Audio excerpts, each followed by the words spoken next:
Hi everybody. I just want to take a moment and try to explain what exactly is it that a physician assistant who works in psychiatry does. Already, both of those individually causes a lot of confusion, physician assistant and then psychiatry.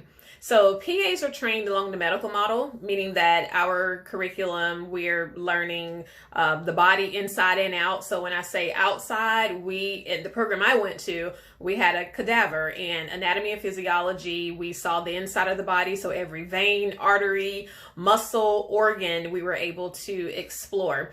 And then in the classroom, our fundamentals of clinical medicine, we learned about diseases that the human body undergoes and why those diseases happen. What are the symptoms of those diseases? What are the anomalies that occur and how to treat those diseases? So in the treatment, we undergo pharmacology training to understand how chemicals affect the body, how medicine is metabolized, and then going back to the disease state. So we had pathophysiology as well, to look at how the body actually is impacted by different diseases. So that's a lot. And then we have hands-on training for a year or so in which we're taking care of patients as students. And then after that, we sit for a national board certification, which we have to do every 10 years.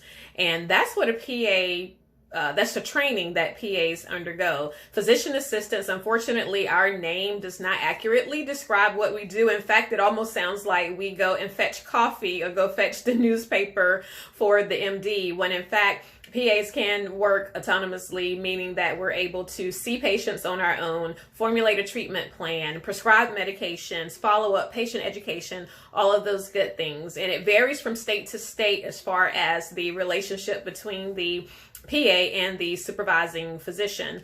So that's the PA part. So then the psychiatry part, mental health is sort of like an umbrella term. And underneath that umbrella, you have social workers, you have therapists, you have counselors, and then you have the psychiatric side, and that's the psychiatrist, and in my case, a physician assistant who works in psychiatry, who specializes in psychiatry, who has additional training in psychiatry beyond what I received in the classroom as a student. And then you have psychiatric nurse practitioners.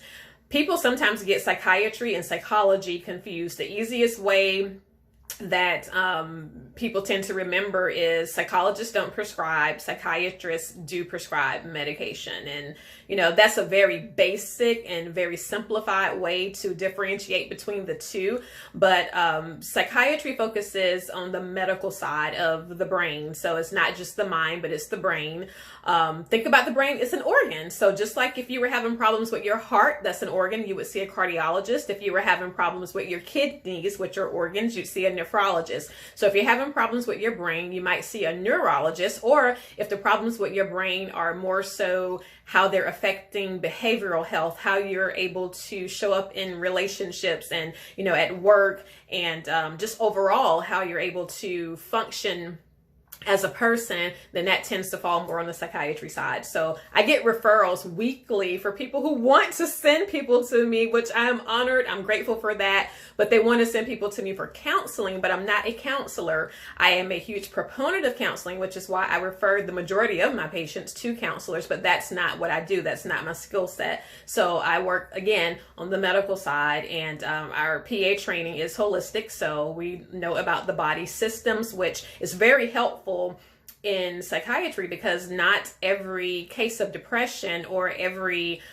case of mood swings is related to a primary disorder of the brain. It could be secondary to something else that's going on in the body. So I hope this sheds some light on what I do as a physician assistant and what I do as a physician assistant who works in psychiatry. And I am a bit of a unicorn in the sense that less than 2% of PAs practice in psychiatry.